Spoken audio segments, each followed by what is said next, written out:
नहीं, टॉपिक मुश्किल लगा आपको माइक्रो मैक्रो? वो मैंने बोला था कि उसके जो है ना वो टॉपिक जो है, अगर आपको कभी लगे कि यार ये इनमें एक एक को इतना अच्छा नहीं मुझे आ रहा, तो वो अभी नहीं आएगा, वो आएगा जब आप माइक्रो थोड़ी पढ़ लेंगे। तो माइक्रो के 3 चैप्टर आगे वो पढ़ेंगे तो माइक्रो सारी समझ आ जाएगी कि क्या कह रहा है। और जो उसके मैक्रो के जैसे unemployment, inflation, exchange rate, business cycle, इस सब के आगे जाके चैप्टर्स आ जाएंगे, पूरे पूरे टॉपिक्स आ जाएंगे। वो जब टॉपिक्स आ जाएंगे तो वो बिल्कुल आपको क्लियर हो जाएगा। तो इसलिए उसमें मैं अभी इतना जोर लगाना नहीं चाहूंगा, जोर लगाऊंगा टाइम जाया करेंगे हम। बैटरी के हम तो टीएल में पढ़ लेंगे आगे चल के। ठीक है जी बेटा? नहीं आ रहा सामने? अच्छा नहीं, हम इसको ना जरा थोड़ा सा सही करके लगा लेते हैं। असल में मेरी डिवाइस में थोड़ी प्रॉब्लम है, तो गुजारा करना पड़ेगा आप लोगों को। अपनी साइड इधर कर देते हैं। आप देखिए कुछ फर्क पड़ा है? नहीं, पेपर मोबाइल भी रख देते हैं अपना।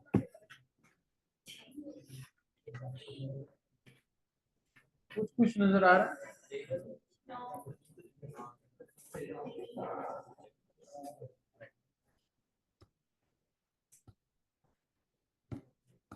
चलो ऐसा करो, आप किताबें खोल लो। ठीक है, किताबों से तो नजर आएगा ना? बट ठीक है, किताबों से कर लेते हैं। अच्छा बच्चों, सबसे पहला सवाल है आप लोगों का, विच of the following is not an economic resource? तो चूंकि इसके लिए पैसे नहीं देने पड़ेंगे, इसे इकोनॉमिक रिसोर्स नहीं है। पानी चूंकि नेस्ले वगैरह की बोतल की कीमत है, इसे वो इकोनॉमिक में आ जाता है। अच्छा बच्चों, which of the following concept not illustrated in production possible curve? आपको प्रोडक्शन पॉसिबल कर्व की अगर याद हो करेक्टरिस्टिक्स या एजम्पशंस, तो एक टॉपिक ऐसा है जो इसमें से नहीं था। इक्विटी, बराबरी नहीं थी, हर अगले एक्सचेंज पे अपॉर्चुनिटी कॉस्ट बढ़ती जा रही थी। जबकि एफिशिएंसी का मामला तो था कि उसके ऊपर पाए जाने वाले सारे पॉइंट एफिशिएंट थे और नीचे वाले इनएफिशिएंट थे। और ट्रेड ऑफ भी था, एक चीज लेके एक दे सकते थे। और अपॉर्चुनिटी कॉस्ट भी थी कि कुछ लेने के लिए कुछ देना पड़ेगा। सही होगी बात जी बच्चे? आप कुछ कहना चाह रहे हो? हाँ? नहीं? चलो सही है, सही है। मैंने कहा शायद पूछना चाह रहे हो कुछ। अच्छा बच्चों, which of the following are regarded as withdrawal from the circle flow of income? हमने कहा था सर्कल फ्लो ऑफ इनकम में कुछ इंजेक्शन है, कुछ विड्रॉल है, तो इसके अंदर विड्रॉल कौन सा है बच्चों? सेविंग एंड टैक्सेशन, दोनों ही लीकेज है। अच्छा, curvature of protection possible curve क्या शो करता है? ये किस चीज के लिए है? चेंज इन अपॉर्चुनिटी कॉस्ट, यानी एक ही रेट से एक्सचेंज नहीं है। अच्छा, अगर ये कांस्टेंट होती, स्ट्रेट लाइन होती, तो फिर अपॉर्चुनिटी कॉस्ट क्या होती? सेम रहती, फिर कांस्टेंट हो जाती। इसका कॉनकेव होना साबित करता है कि हर अगले एक्सचेंज पे आपको ज्यादा देकर कम मिलेगा। कर्वेचर है ना ये वाला, कॉनकेव होता है जिसका किनारा यहाँ, जिसका डी बाहर की तरफ हो। कॉन्वेक्स होता है जिसका डी अंदर की तरफ हो। और जो बिल्कुल सीधी हो वो स्ट्रेट लाइन। अगर स्ट्रेट लाइन होती तो इसका मतलब ये है कि ये कांस्टेंट है, अपॉर्चुनिटी कॉस्ट कांस्टेंट है। अच्छा बच्चों, अब आगे बात, which one of the following is a basic economic problem? Basic problem ये है कि अनलिमिटेड वांट्स हैं और रिसोर्सेज हमारे स्कार्स हैं। अच्छा, economics we know affect that unemployment increases and poverty hurts living standard of the people. It is said to be positive economics, right जी? अच्छा, dash economics not only highlights the economic problem but also suggests solution. Normative, शाबाश। अच्छा बच्चों, micro economics does not study और doesn't cover. नहीं, market equilibrium तो होगा क्योंकि एक मार्केट की बात हो रही है। थ्योरी ऑफ अनएम्प्लॉयमेंट नहीं आएगी क्योंकि अनएम्प्लॉयमेंट पूरी कौम का मसला है। बेरोजगारी थ्योरी ऑफ फर्म भी एक फर्म है ना, थ्योरी ऑफ फर्म्स नहीं है। अच्छा फर्म्स ही होती तब भी एक इंडस्ट्री बन जाती ना। क्या हाल है? इंडस्ट्री की डेफिनेशन क्या है बच्चों? An industry, industry is a collection of the firms making same product. Industry is a collection of firms making same products. For example, Sialkot जाते हैं, एक फर्म खेलों का सामान बना रही है, दूसरी भी, तीसरी भी, चौथी भी, हम उसे क्या कहते हैं? स्पोर्ट्स इंडस्ट्री, ठीक है ना? अच्छा, और फैसलाबाद जाते हैं, एक कपड़ा बना रही, दूसरी कपड़ा, तीसरी भी कपड़ा, तो उसे क्या कहते हैं? Textile industry. तो ये इस तरह इंडस्ट्री बनती है, ठीक है जी। अब इंडस्ट्री को मैक्रो लेवल पे भी तोड़ा जा सकता है, माइक्रो। एक इंडस्ट्री माइक्रो में आएगी, इंडस्ट्रीज मैक्रो में, एक इंडस्ट्री टेक्सटाइल माइक्रो, ठीक है जी। अच्छा अब बताओ, इंडस्ट्री को सब इंडस्ट्रीज में तोड़ा जा सकता है? बिल्कुल तोड़ा जा सकता है। मिसाल के तौर पे तमाम व्हीकल बनाने वाली फर्मों को एक नाम दिया जाता है, ऑटोमोबाइल इंडस्ट्री। और उसके अंदर गाड़ियां बनाने वाले को क्या कहते हैं? कार इंडस्ट्री है। और जो ट्रक बनाते हैं, हैवी मैकेनिकल इंडस्ट्री। तो ये मतलब तोड़ देते हैं ना आप आगे, तो सब इंडस्ट्रीज भी होती हैं। ये इसके अलावा मैं बता रहा हूँ नॉलेज के लिए, ठीक है। अच्छा, what macro economic doesn't cover? Theory of firm behaviour, theory of unemployment discuss करेंगे। हुकूमत का कर्जा नेशनल मसला है, और इंटरेस्ट रेट डिटर्मिनेशन तो सेंट्रल बैंक करता है, और ये भी किसका मसला है?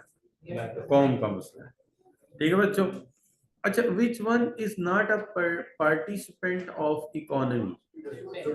स्टूडेंट्स नहीं है। हमने जो चार पढ़े थे उसमें हाउस होल्ड था, फर्म थी, बिजनेसेस थे और गवर्नमेंट थी। इसमें मिसिंग कौन सा है? मिसिंग बिजनेसेस नहीं है इसके अंदर। अच्छा, विच one is not a factor of production? Air तो फैक्टर ऑफ प्रोडक्शन नहीं है। लैंड, लेबर, कैपिटल, एंटरप्रेन्योरशिप है। कहता है विच one is non human factor? Land non human है, ये इंसान का इसके अंदर कोई रोल नहीं है। क्या हाल है बच्चों? इंसान का इसके अंदर कोई रोल ही नहीं, किसी तरह कोई रोल नहीं। अच्छा, interest is the reward of capital.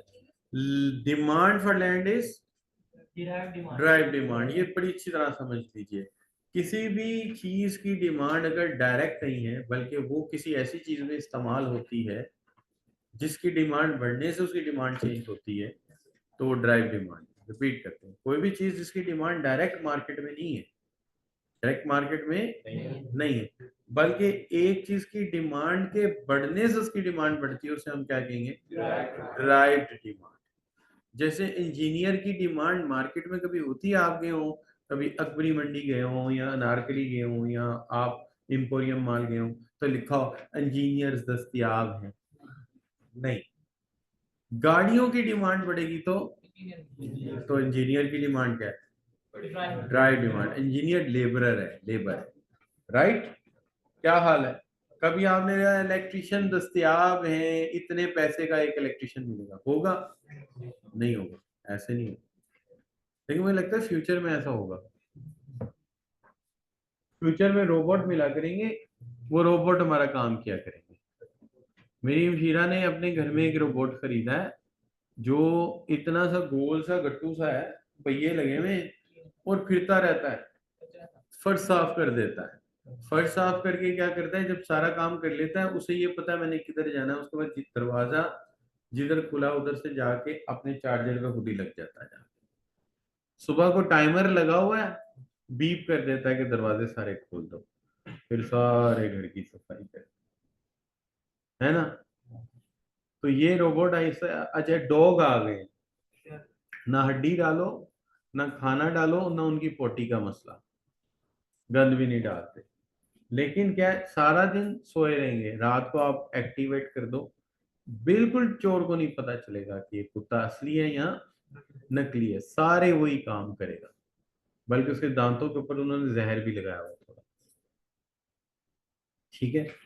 अगर ज्यादा खतरनाक करना है, साइनाइड लगा दे, चोर को जैसे ही काटेगा चोर में दम हो जाएगा, उसको नहीं पता चलेगा कि कुत्ता नकली है, लेकिन फायदा क्या है कि ये कुत्ता मतलब गलती नहीं करेगा, क्योंकि मालिक को उसने स्क्रीन में सेव कर दिया है, इन लोगों को कुछ नहीं कहना।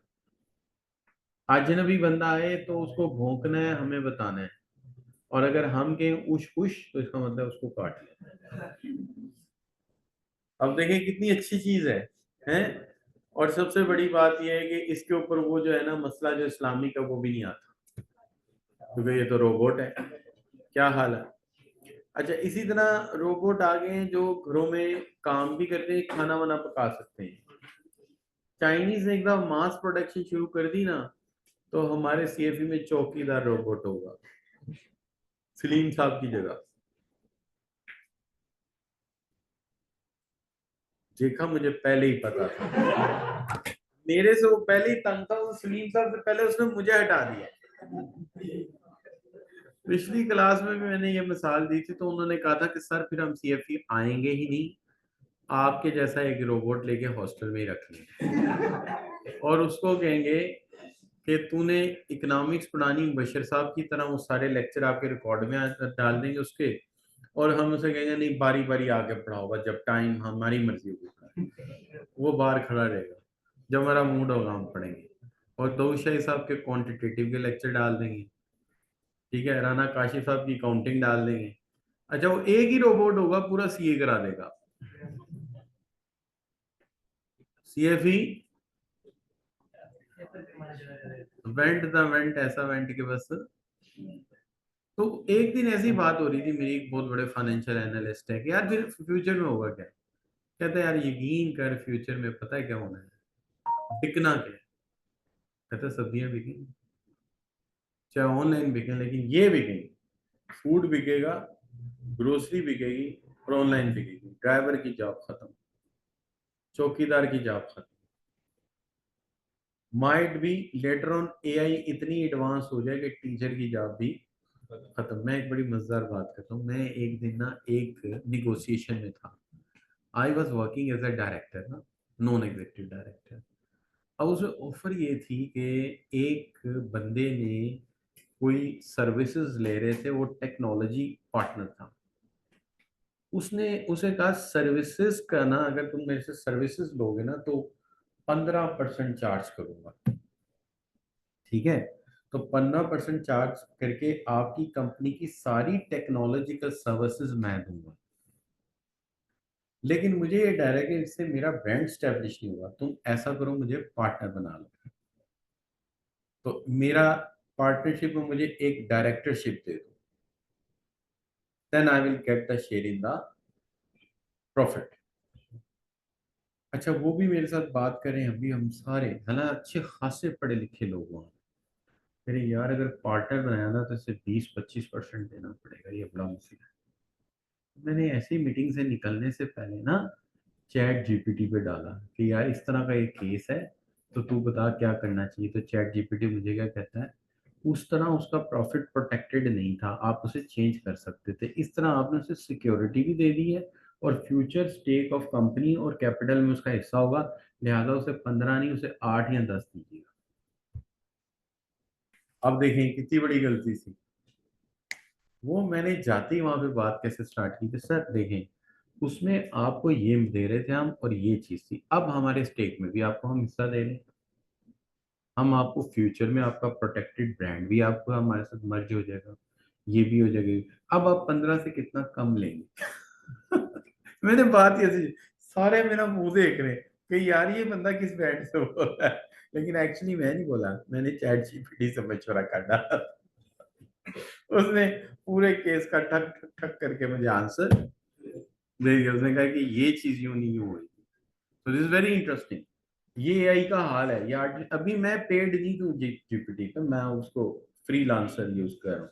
अगर वो पेड हो तो फिर तो उससे आप पता नहीं क्या काम ले सकते। तो मुझे आई एम डैम श्योर कि ये जो आप कह रहे हैं ना टीचर वगैरह, ये सब रिप्लेस हो सकते हैं, I am very much sure, क्योंकि इट्स नॉट, देखिए इकोनॉमिक्स इज नॉट अ बड़ी साइंस है। और आप यकीन करें, आज से 10 साल पहले मेरा असिस्टेंट इसी कॉलेज का गया था, वेस्ट बलोच, चाइना। तो चाइना जब वो गया था तो चाइनीज ने कहा you speak English very well so you are going to teach in our university. आप हमारी यूनिवर्सिटी में पढ़ाएं, पीएचडी भी करें, यूनिवर्सिटी में पढ़ाएं। और अब कोई पाकिस्तानी जाता तो मैंने तो नहीं, जरूरत नहीं है, यानी कि तू सिर्फ स्टूडेंट है, जैसे काम नहीं लेगा। 15 साल पहले तो हमें टीचर बना लेते थे। Reason, they learn from artificial intelligence and it's not difficult at all, not difficult at all. अच्छा, मैंने क्या किया, मैंने यूं किया कि मुझे इंग्लिश फोन सुनने थे ना गोरों पे, तो मुझे एक्सेंट समझ नहीं आता, मुझे चंद डायलॉग चाहिए, तो मैंने वो डायलॉग जो है ना वो बना ली जीपीटी से। फिर मैं दूसरे सॉफ्टवेयर में ऑनलाइन गया, उससे मैंने कहा कि ये ना फलां फलां एक्टर है, जेम्स समथिंग लाइक, ये उसकी जुबान में बोलो इसको। उसने बोला, उसने मुझे रिकॉर्डिंग बना के दे दी, वो मैंने डाउनलोड कर ली। तो रिकॉर्डिंग देता है 3 से 4 मिनट की, वो मैंने डाउनलोड कर ली। तो वो इकट्ठी कर नहीं रहा था, मैंने पैराग्राफ टू पैराग्राफ ले लिया। उसके बाद एक और सॉफ्टवेयर लिया, वो मर्ज कर देता, उसको मैंने मर्ज कर दिया। मर्ज करके वो मैंने अपने मोबाइल में रख लिया, गाड़ी में आते जाते मैंने 15 20 25 दफा सुन लिया। तो अब मैं इंग्लिश में बात कर रहा हूँ तो मेरी बेगम कहती है आई प्राइड ऑफ यू, आप कितनी अच्छी इंग्लिश बोलने लगी हो। एक्चुअली कहानी समझ आई मैंने क्या किया है? ठीक है, अब मेरा कोई रिश्तेदार बाहर से आता है ना, तो मैं उससे पूछ लेता हूँ कि बच्चे बाहर से आ रहे हैं, तो मुझे बताओ उनके साथ कैसी बातें करूँ। वो मुझे कुछ स्टोरी बता देगा, कुछ बातें बता देगा, मैं उसको जाके वहां डाल दूंगा, यानी इंग्लिश स्पीक करो इसको, तो मुझे तो आती नहीं। तो वो जिसमें करेगा मैं उसको 10 15, फिर मैं उसको मर्ज कर लूंगा ताकि वो कोई 15 20 25 मिनट की बने, जो 5 मिनट बाद मैं ड्राइविंग कर रहा हूँ मेरा हाथ कहाँ जाएगा। उसको मैं क्या करूंगा, सुन लूंगा, चलते चलते सुन लूंगा, 10 15 20 25 और सुन लूंगा। उसका फायदा क्या होगा? हाँ बच्चे का, hi buddy, how are you, so what about your Lamborghini, you got that car? यानी वो कहेगा यार है बंदा पेंडू जैसी, इनू की हो गया है। He got the language and speaking in the fluent English। तो कहते हैं, यार कहानी क्या है? तो बल्कि मेरा सीईओ हैरान हो रहा था, एक कंपनी का हमने देना था, उसका नाम था यूनाइटेड रेंटल्स। हमने उसका देना था 1,15,000 डॉलर। तो 1,15,000 डॉलर देने थे। वो हुआ ये था कि वो मेरे जो है ना बॉस एक हैं, वो हैं भतीजे हैं उनके, जनरल बाजवा के, उनका नाम भी बशर है, बशर बाजवा। उन्होंने यूनाइटेड रेंटल से एक क्रेन और चंद एक इक्विपमेंट रेंटल पे ले लिए। अब उनको याद ही नहीं है कि मैंने लिए हैं, उन्होंने ला के पार्क कर दिए जहाँ के थे, पार्किंग साइड पे पार्क कर दिए, उन्हें याद ही नहीं। It's pass on the almost 3 weeks, 3 week से पता है, 3 वीक बाद पड़ोसी ने कहा भाई मेरा जीना मालूम हुआ है आपने यहाँ इक्विपमेंट रखा हो। जब कॉल आई पता वो ਤੁਹਾਡਾ ਭਲਾ हो जाए, 3 वीक तो क्रेन उत्थे पे ऐसे यूज ही नहीं किया, तो चाहिए ही नहीं सी। अब कितना हो गया?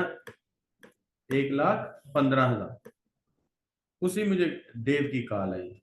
मैं कहा Dave this is what happen, actually we will not need it, but somebody called you and got it, and then we have no record in our office that the equipment is placed over there and nobody is working on that. So, oh my god, so we need your help, otherwise we're going to that bankrupt and there's no way out। उसने कहा अच्छा ठीक है, उसने कर दिया 58,000, आधा माफ कर दिया। अब आधा मार्च से लगा हुआ है, पैसे मांग रहा, पैसे होंगे तो देंगे, हमारे पैसे प्रोजेक्ट्स में फंसे मिल ही रहे, दूसरा हमारा देने का इरादा ही नहीं है।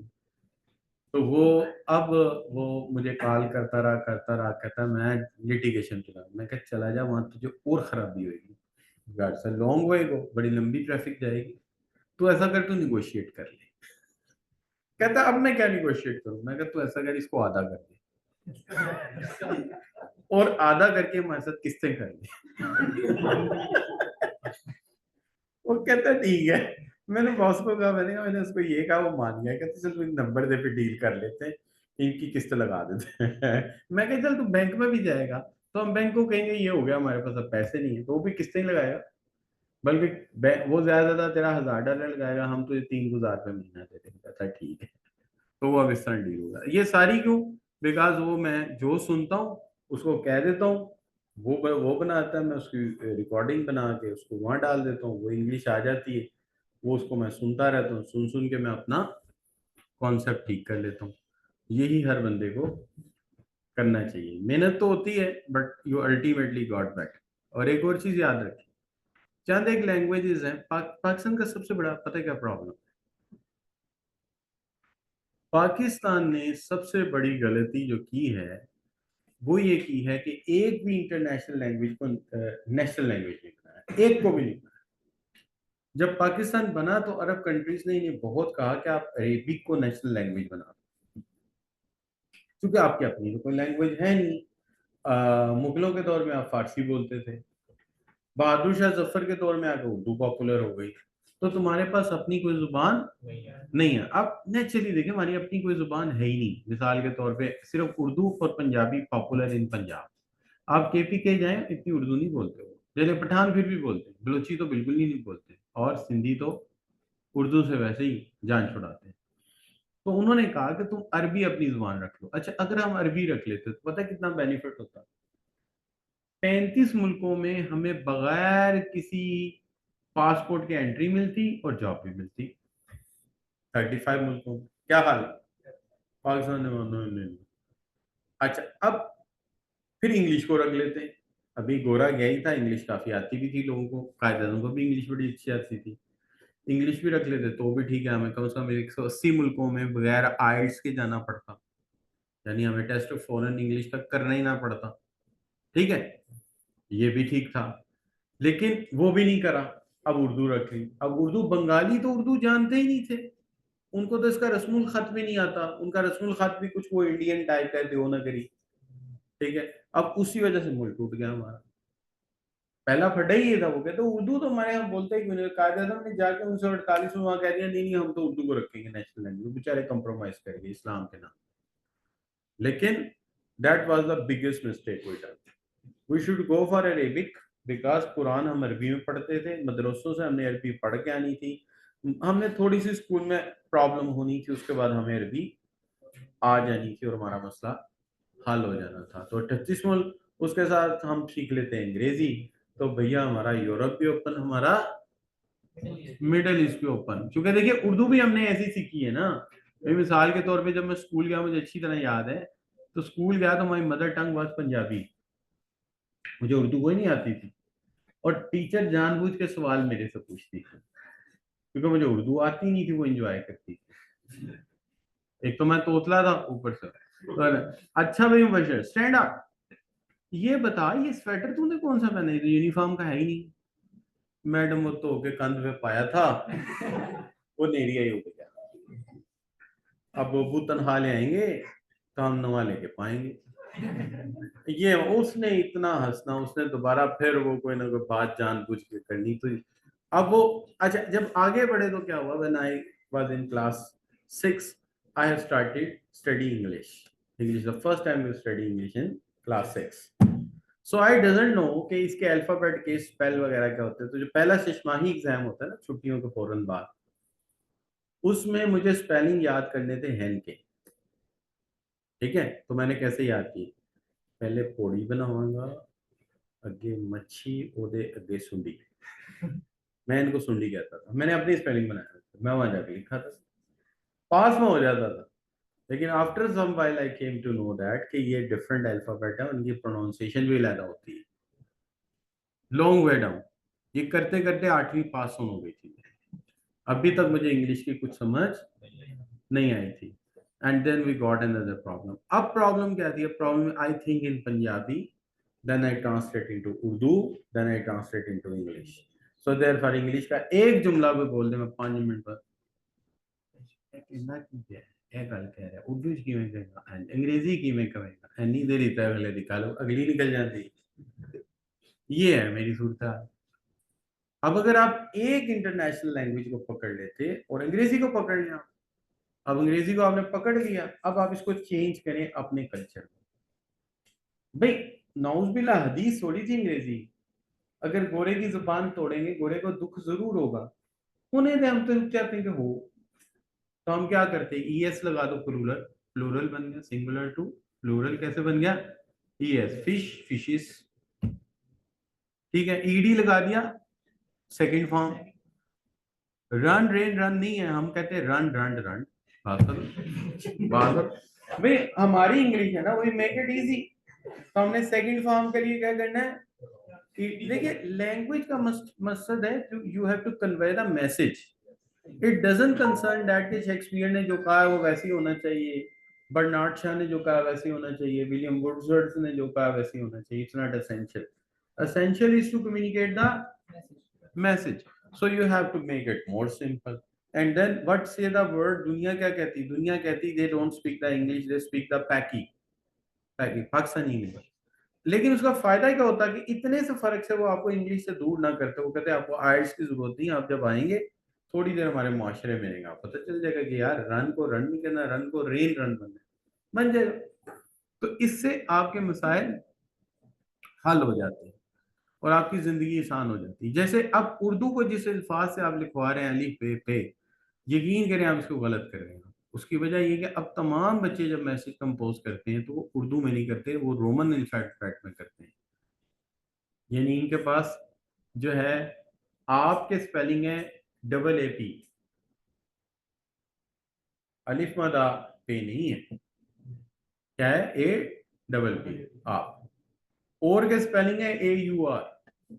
और तो आप गालिब का दीवान पकड़ो, मीर तकी मीर का पकड़ो, इन्हीं अल्फाबेट में उठा के उसकी सारी पोइट्री लिख दो और उर्दू का अल्फाबेट गायब कर दो, कोई जरूरत नहीं। जैसे लोग बोलते हैं वैसे ही काम चलाओ। टर्की ने ही किया था ना, अतातुर्क ने ही किया था। अगर आप टर्किश कुरान देखेंगे ना तो that is not written in Arabic words, written in English alphabet words. वही कुरान वही तलफ़ुज़ किस में लिख दिया, अल्फाबेट में, कुछ जेर जबर भी उसके ऊपर डाला हुआ। तो they used it, no problem. Language is to convey the message, nothing else. इसका और कोई इंपॉर्टेंस ही नहीं है। मैं आपको एक मिसाल देता हूँ। जापान में एक कॉन्फ्रेंस हुई नेशनल लैंग्वेज सेंटर में उनके, उस कॉन्फ्रेंस में बताया गया कि 60% word spoken in the Japanese language are Chinese words. कितने? The decision is immediately taken unanimously. All of the members said, put out the 60% words of Chinese which are spoken in Japan that merge into Japanese dictionary, and now these are the Japanese words. खत्म। कितनी देर में? 5 minute में फैसला हो गया कि जो 60% Japanese word बोल रहे हैं चाइनीज, चाइनीज डिक्शनरी से उठाएं किस में डाल दें, और ये आज बार जापानीज वर्ड है। जाओ, कहानी खत्म। क्योंकि आगे साइंस में तरक्की करो ना, आगे डेवलपमेंट में तरक्की करो, जुबान सीखने पे लोगों का टाइम जाया ना करो। हमने कैसे टाइम जाया किया मैं आपको बताता हूं। जब हम पैदा हुए तो क्या बोलते थे, पंजाबी। स्कूल में आए तो क्या बोलनी थी, उर्दू। जब कुरान पढ़ने गए तो क्या सीखनी थी, अरबी। और जब छठी में आए तो क्या सीखनी थी, इंग्लिश। और जब कौमी तराना पढ़ना था तो क्या पढ़नी पड़ी, फारसी। तो आपने तो चूचू का मरबा बना दिया कौम को। यानी यू स्टार्टेड फ्रॉम पंजाबी, धक्के खाते कहाँ पहुंचे उर्दू, उर्दू से धक्के खाते कहाँ पहुंचे अंग्रेजी। ठीक है जी। और कुरान पढ़ने जाते थे क्या पढ़ाते थे, अरबी। और जब हम असेंबली के लिए जाते थे क्या पढ़ाते थे, फारसी। ठीक है। और अम्मा हमारी की परवरिश पश्तो हुई थी पिशावर में, she well verse in Pashto. We are unique blend of the people. हमें पता ही नहीं हमने करना क्या है। अच्छा ये आपको एक और इल्मिया बताता हूँ। माई ग्रैंड मदर वॉज कटर ब्रेलवी, कटर ब्रेल। She always discuss the miracles of the सूफिया, कि फलां बाबा ने हवा में पैर रख दिया, फलां बाबा ने बिजली को लोटे में बंद कर दिया। She always says that. My father was Deoband and my mother was Qatar Aladis, and all the debate all over the day is continue in the house. इमाम शाफी ने ये कहा, इमाम अम्बल ने ये कहा, इमाम अबू हनीफा ने ये कहा। दादी 11वीं का खत्म तो बात दिला रही है, अब्बा उसमें शामिल नहीं हो रहे, दादा उसमें बैठे हुए हैं, अम्मा जान ही नहीं अहलेदीस हैं। ठीक है। कोई गुजर गया, कोई कुल्लों का खत्म दिला रहा है, कोई नहीं दिला रहा। अजीब सूरत हाल। I gone through these all crisis. तो मैंने इसमें काफी कुछ लर्न किया है जी। अच्छा, इसके बाद मुझे याद है मेरी हमशीरा की एक जगह शादी हुई है जहाँ ससुराल उसका, उसमें एक देवर उसका कट्टर पीटीआई का है और बिनोई मेरे नून लीग की तरफ है और दादा उनके जमात इस्लामी की तरफ है। तो जो यानी मेरी बाजी के ससुर, तो इफ आई गो देयर, मैंने कभी इतनी लड़ाई किसी घर में नहीं देखी, रोटी वहीं पड़ी रह जाती है और गालम गलोच हो के उठ जाते हैं, इतनी डिस। अच्छा बच्चों, come back to the point. मैं वैसे आपको बता रहा था कि how we do the things और हम कैसे इसको कर सकते हैं। अब जो होना था हो गया, अब जो होना था हो गया। आपको कम से कम 2 लैंग्वेजेस ऐसी जरूर सीखें, प्लीज सीखें, जो दुनिया में ज्यादा बोली जाती है, जैसे इंग्लिश और अरेबिक। और अगर आप फ्रेंच सीख लें या जर्मन सीख लें तो I guarantee you that you will get the visa. German सीख के जर्मनी का वीजा पक्का है आपका, 3 लेवल कर लें। और अगर आप फ्रेंच सीख रहे हैं, फ्रांस का वीजा पक्का है, ठीक है, and you have the open market. और फ्रेंच सीखने से 75 मुल्कों में अकोमोडेट होंगे आप, इंक्लूडिंग कनाडा। इंग्लिश सीखने से 180 और अरेबिक सीखने से 35 मुल्कों में, और ये सारे मुल्क पाकिस्तान से कई गुना अमीर है, लिहाजा नहीं, 3 लेवल जर्मन लैंग्वेज के। उनका यहाँ उनका यहाँ पे एक सेंटर है, उसको शायद कहते हैं, पता नहीं गोते सेंटर कहते हैं क्या है, इलामा इकबाल भी वहाँ जाते रहे, वहाँ इलामा इकबाल की तस्वीर भी लगी हुई है, इधर है कहीं।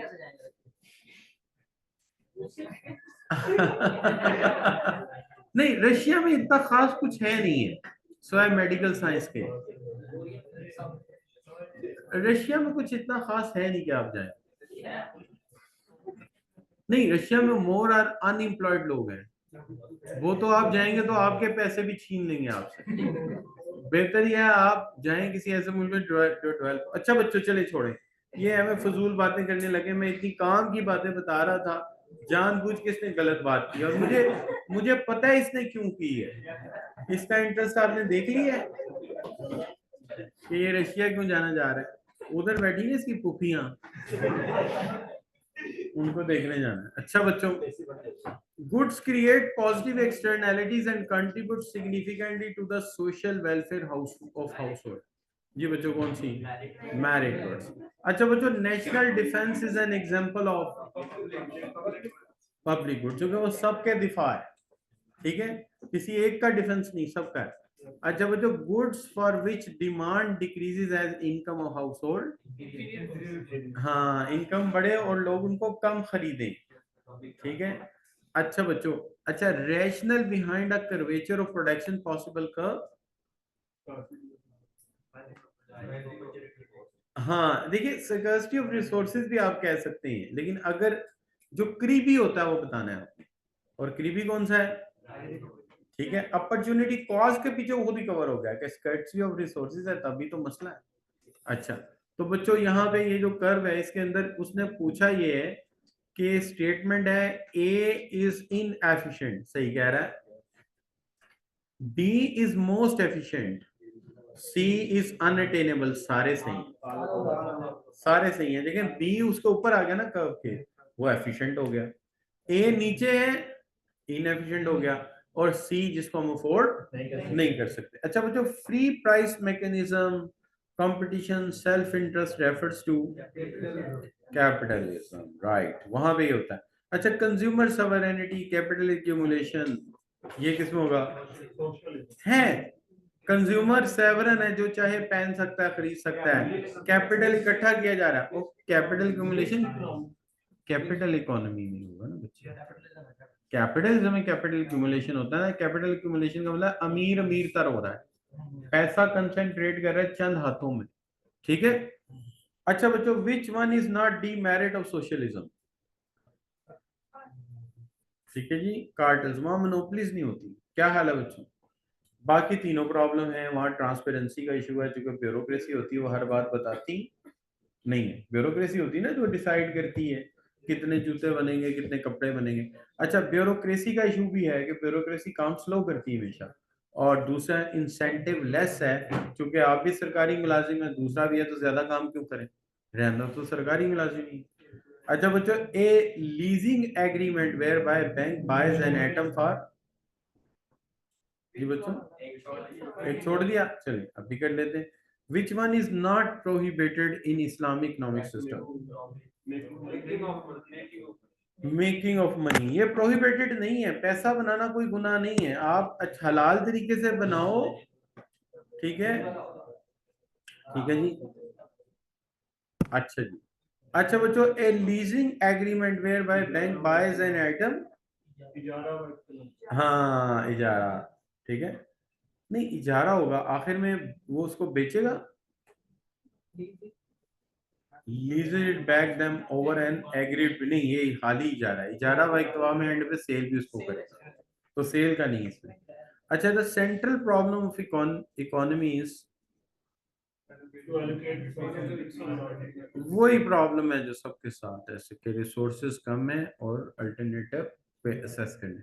अच्छा, resources allocation refers to apportionment of,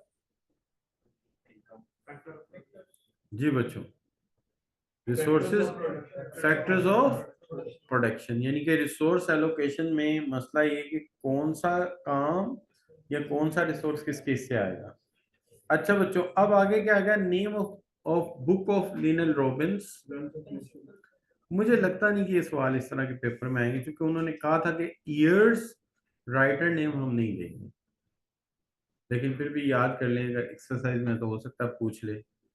अच्छा बच्चों, dash economic involve ethical perspective and norms of fairness, क्या हाल है बच्चों?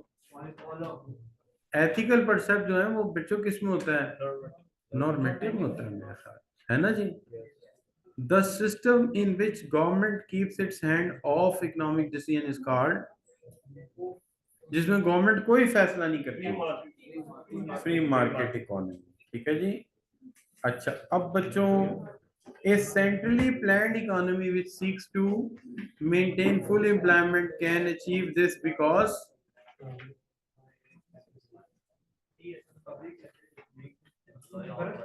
हाँ क्योंकि उसमें सिर्फ एक ही सेक्टर होता है, पब्लिक सेक्टर, सारी चीजें गवर्नमेंट की है ना, प्राइवेट सेक्टर होता ही नहीं है। सेंट्रली प्लान्ड इकोनॉमी, इसको सोशलिज्म ही कहते हैं ना, आप ऊपर छोटा सा लिख भी लो, ये क्या है, सोशलिज्म है, ठीक है ना।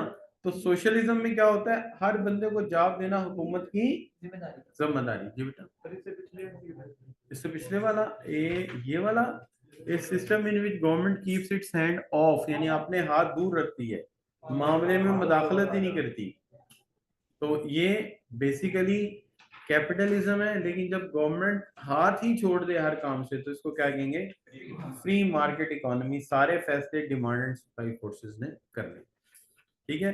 वैसे यहाँ पे होना पता क्या चाहिए था, एक ऑप्शन नीचे होना चाहिए था, A and B, A and B होना चाहिए, राइट। अच्छा बच्चों, अब आगे चलते हैं, we must be true of a positive statement, जी क्या हाल है बच्चों, क्यों भाई सब बच्चे एग्री करते हैं, क्या हाल, एक्चुअली कहानी है कि ये हमारे कोर्स से इतनी रिलेटेड ही नहीं थी, बात छोड़ दी से। अच्छा, the cost of next best alternative forgone is called, ये उसकी डेफिनेशन है। अच्छा बच्चों, इन द, अच्छा डायग्राम भी आ जाती इसी तरह, in the production possible curve below what combination of two goods can not be produce given current level of, जी बच्चों, सी और डी कोई भी नहीं लेगा, ठीक है ना, सी में कम मिलेगा, डी पॉसिबल नहीं, ठीक है, तो ये पॉसिबल नहीं है और इसमें कम मिलेगा, क्या हाल है बच्चों, बाकी ए और बी एफिशिएंट है दोनों। अच्छा बच्चों, which of the following will move on economies production possible, front है, सही है, मानते हैं सब बच्चे, पक्की बात है, सब बच्चे एग्री, ये तीन चार ऑप्शन में से एक थी। अच्छा, economics, in economics good is called source if, पक्की बात है, कौन सा option, A, if demand is more than it's supply. अच्छा जी, अब आगे बात इन कमांड इकोनॉमी भी कहते हैं सोशलिज्म को ना। Command economy, resources are allocated by government. अच्छा, अब ये नाम याद हो जाएंगे। Command economy, socialism, planned economy एक ही चीज है। Command economy, planned economy, socialism एक ही चीज है। मार्केट इकोनॉमी, कैपिटलिज्म एक ही चीज है। फ्री मार्केट इकोनॉमी, कैपिटलिज्म भी एक ही चीज है। अच्छा, good which are non excludable and non rivalrous public good, right जी। क्योंकि ना तो हम इनकी कीमत अदा करते हैं कि किसी को एक्सक्लूड कर दें, ना ही कोई कंपटीशन। अच्छा, a good may be classed as dash merit goods. अच्छा, goods which are deemed to be socially undesirable are known as demand. नहीं, असल में होना चाहिए था डीमेरिट गुड, गलती से लिख गया। आप डिमांड को क्या कर देंगे, डीमेरिट कर दीजिए काट के, गलती से ऑप्शन गलत छपते हैं। ठीक है, डिमांड को क्या कर देंगे, डीमेरिट गुड्स। एमसीक्यू भी ठीक हो जाएगा, ऑप्शन भी मिल जाएगी। अच्छा, जो production possible frontier concave to origin because of opportunity cost increase होती है। ठीक है जी। अच्छा जी, और क्या है। अच्छा जी, which one the following best describe the opportunity cost to society of building a new school?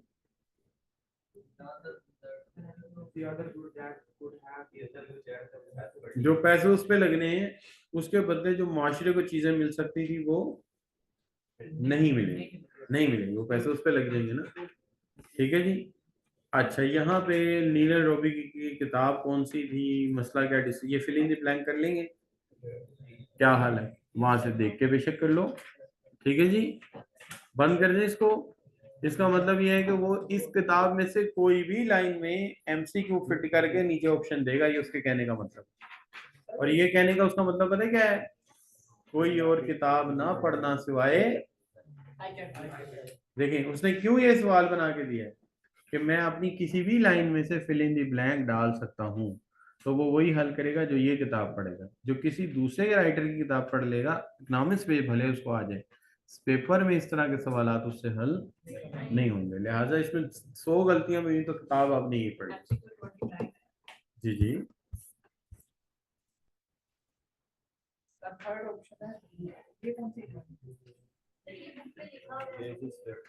ये भी वही है, ये भी वही है। ऑल ऑफ अबव, बिल्कुल सही, ऑल ऑफ अबव आएगा। अच्छा, लेजिस फेयर भी क्या है जिसके अंदर गवर्नमेंट इन्वॉल्व ना हो। अब ये तीनों नाम ही याद कर लो ऐसे ही, capitalism, free market economy, laissez faire economy.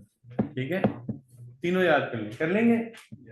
चलिए, हो गया जी। तो आज के लिए इतना काफी है। कल